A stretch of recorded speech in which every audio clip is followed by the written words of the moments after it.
On the Reconciling Marriages with Coach Jack podcast, Christian psychologist, author, and relationship coach Dr. Jack Ito will help you to build and restore your marriage. By learning just a few relationship skills, you can help your spouse enjoy your relationship more while getting more love and affection from your spouse. Listen to Coach Jack as he helps you with one more step toward a marriage both you and your spouse will love. Women never cause men's affairs. However, the way you behave as a wife will influence how desirable an affair would be to your husband, just as his behavior can affect how much you care about your marriage. Your husband's impression of you comes from you. Do you realize that any changes in the way your husband perceives you since you became married is largely a result of how you behave when you are with him and not with him? If you behave like his mother, he will come to see you like a mother, with similar feelings. If you behave like a business partner or roommate, he will come to see you in these ways.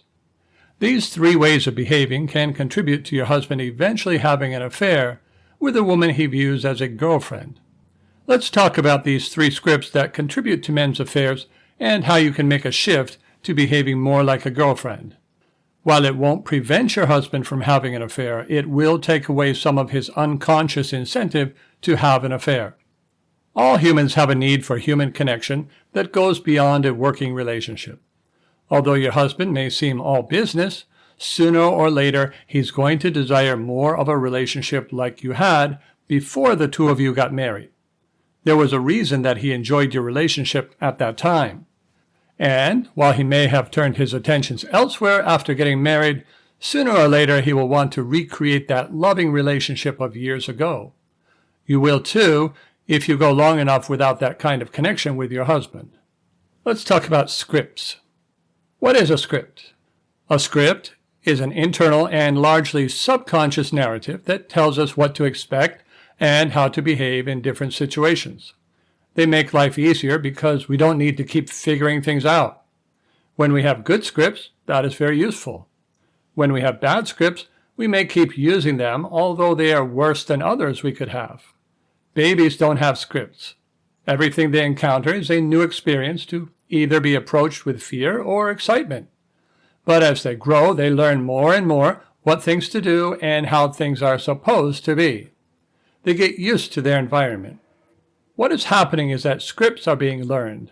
Scripts are a set of expectations about what to do and what to expect. You know something is scripted if you don't need to think much about it. It becomes automatic. Driving isn't a script when you are first learning, but it becomes one after you have more experience. If you've learned well, you are less likely to have accidents than someone who learned poorly. We learn scripts either by watching others or by having gone through the process before. Partial success is enough to create a script about how to do things. Those scripts are resistant to change. A script may work well for beginning a marriage, but not work so well for maintaining a marriage. It takes effort to change such scripts, but it is important to do. Our marriage scripts are learned while we are still preschool age, from our parents. We won't use those scripts for many years to come, so they don't get changed. We don't even realize that we have them stored in our mind until we get married. Then we get to see them for the first time after we get married and can be surprised by our own behavior. Husbands and wives get along better when their scripts match. Otherwise, there is a lot of conflict at the beginning of marriage when scripts don't match. One spouse having a script that says marriages should be loving and romantic would do well if the other person had the same script. But if the other person believed that marriages are essentially business partnerships, then one of three things will happen. One person will be very dissatisfied giving in to the script of the other. They will both compromise and meet in the middle, or one spouse will eventually play out their script with another person. What does this mean for your marriage? It's important to be aware of your script and your spouse's to help prevent affairs. If you have a matching script with your husband, the first part of your marriage will do well regardless of your script. If your scripts mismatch, you will have problems from early in your marriage. The sooner someone has problems in their marriage, the more I suspect a difference in marriage scripts. Let's take a look at three scripts that contribute to affairs and then discover together how you can change your script if necessary, so that the only thing your husband would gain from an affair would be the newness of the other woman. That is one factor you don't have control of and must be dealt with in other ways. See my book on preventing and ending men's affairs to learn more about why men cheat and have affairs. Today I'm breaking down the 3 most common relationship scripts that result in the loss of an intimate connection. The truth is, most people who cheat aren't looking for a new relationship. They're looking for something they've lost in their marriage. Script 1. The wife as caretaker. This script is common in more traditional marriages, where a woman's primary role is to take care of her husband. She makes sure the house is clean, the meals are cooked, and the kids are taken care of. Her husband, in return, provides financially, works long hours, and sees his role as being a responsible provider. At first glance, this might seem fine. He works hard, she takes care of the home, and they build a stable life together. But here's the problem. In this situation, the wife becomes more of a mother figure than a romantic partner. Over time, this turns the marriage into a practical partnership instead of an emotional or sexual one.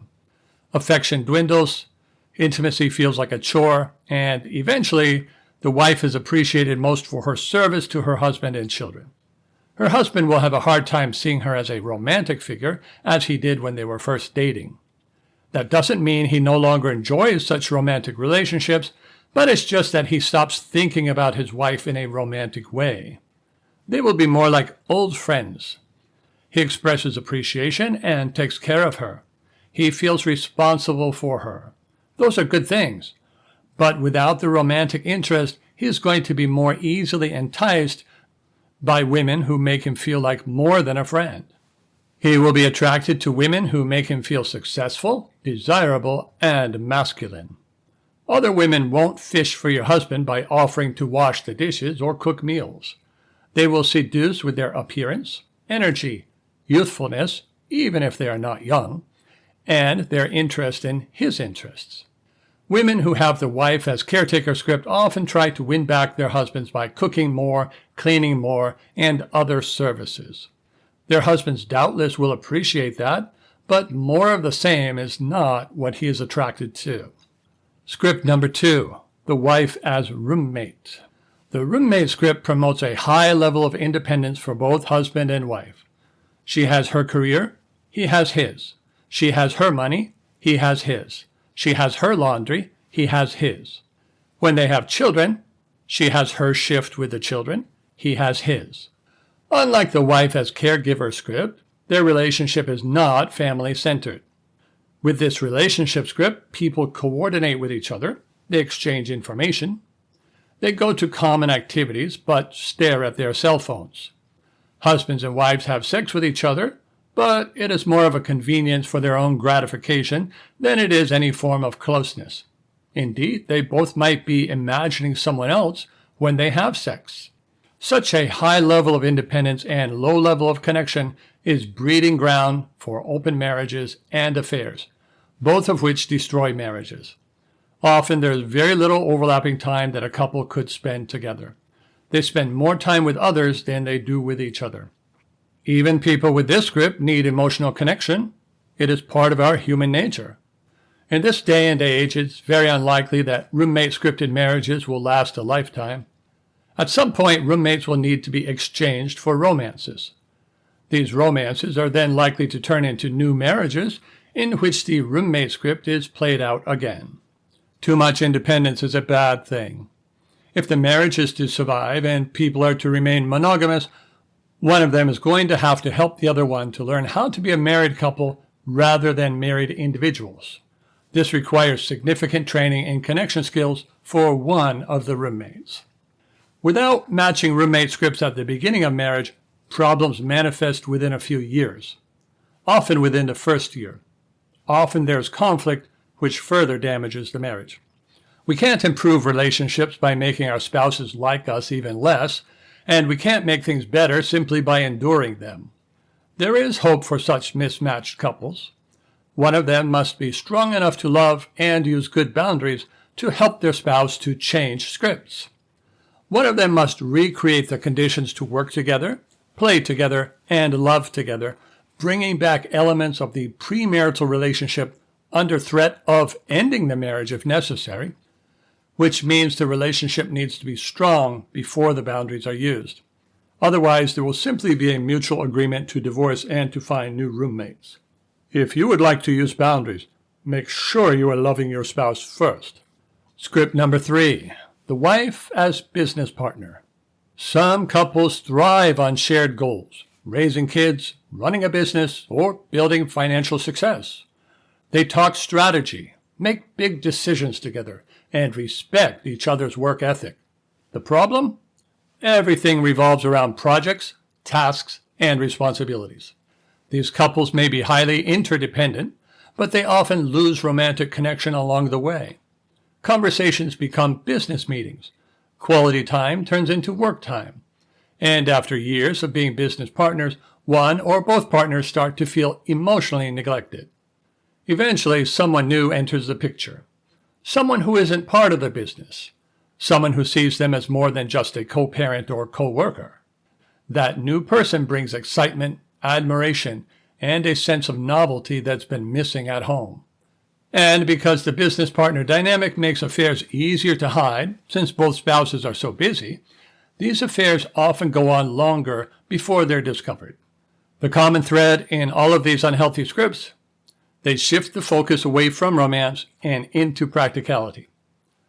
The best way to keep a marriage strong isn't by being a perfect caretaker, an efficient roommate, or a great business partner. It's by keeping the romantic dynamic alive. That means you need to make your relationship a priority. Not just the household, not just the kids, but the actual connection between the two of you. You need to maintain emotional closeness, talking for the sake of connection, not just to exchange information. You need to keep attraction alive. This means dressing up for him, flirting with him, and making him feel like the man you once couldn't get enough of. And you need to set expectations early and reinforce them. If you let him treat you like a roommate, business partner, or a mother, he will. If you require that he prioritize your relationship, he will adjust accordingly. While a high-maintenance woman can be tiring, a low-maintenance woman is unattractive. Men only value what they work for. Make him treat you like his girlfriend, but also make it a rewarding experience for him. Men who have affairs aren't looking for someone to cook and clean for them. They're looking for someone who makes them feel excited, wanted, and important. That's exactly what you gave him when you were dating. It's what you can gradually help him have now. You will be slowly changing his perception of your role in his life. So how can you change your script to the girlfriend-boyfriend script? Well, you can shift your focus from communicating information to validating what he says. Move away from advice giving, even when he asks for it. Be less concerned about him doing everything right than you are about just having a good relationship with him. Reintroduce fun things to do, starting with things within his current interests. Signal your feelings for him with nonverbal flirting. Go slow. Flirt with your husband verbally as he starts to respond to your nonverbal behavior. Separate business from romance. Make him a priority over your cell phone. Make space for regular time with him in your schedule. Develop more of a single woman mindset to activate your inner girlfriend script. You will need to gradually decrease the role you are playing now at the same time you gradually increase the girlfriend role.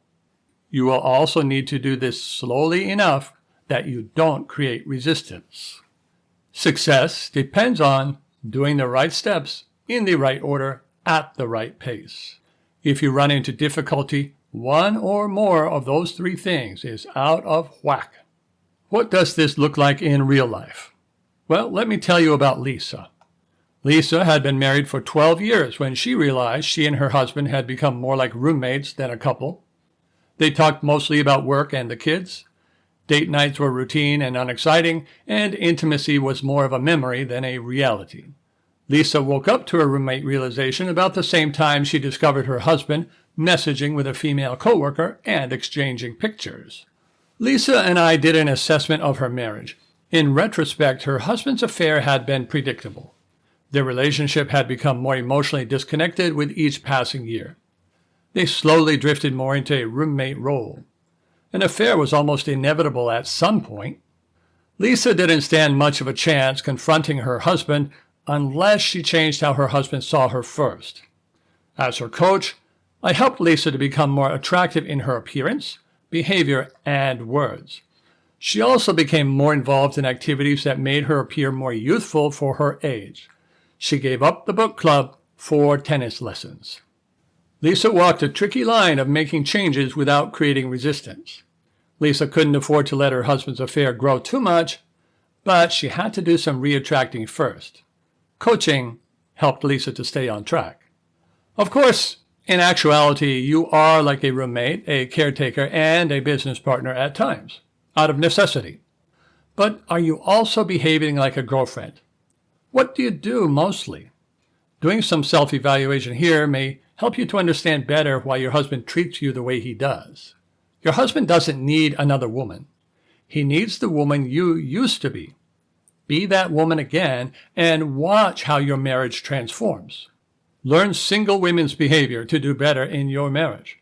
Some people will know from experience how to make the desired changes for a better relationship.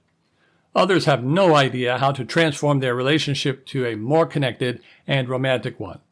For such people, a very good resource is to learn from material meant to guide single women in attracting and getting commitment from men. The very same skills, when used with a husband, can enhance your marriage in a way that nothing else could ever do. Just remember to gradually make the changes so that you don't get a negative reaction from your husband. That would be discouraging, and you would feel like giving up. You also need to give up any neediness you have. The women who work with me in these situations often focus on ending needy behaviors which are repelling their husbands. It won't do much good to learn about girlfriend behaviors if you are treating your husband badly in any way. So those needy behaviors have to stop first. A good way to get started with that would be to get my book for overcoming neediness and getting the love you want. Get as much help as you need to prevent affairs or to save your marriage. If your husband is already having an affair, my book on preventing and ending men's affairs will help you navigate all of the areas for reconciling. For comprehensive help, and especially if your spouse is already having an affair, I refer you to my coaching package for ending a spouse's affair. If you would like to learn more about scripts and how they influence our behavior, Wikipedia has an article called Script Analysis that is eye-opening. Thank you for listening to Reconciling Marriages with Coach Jack. Visit CoachJackIto.com to learn more skills for reconnecting with your spouse and restoring your marriage.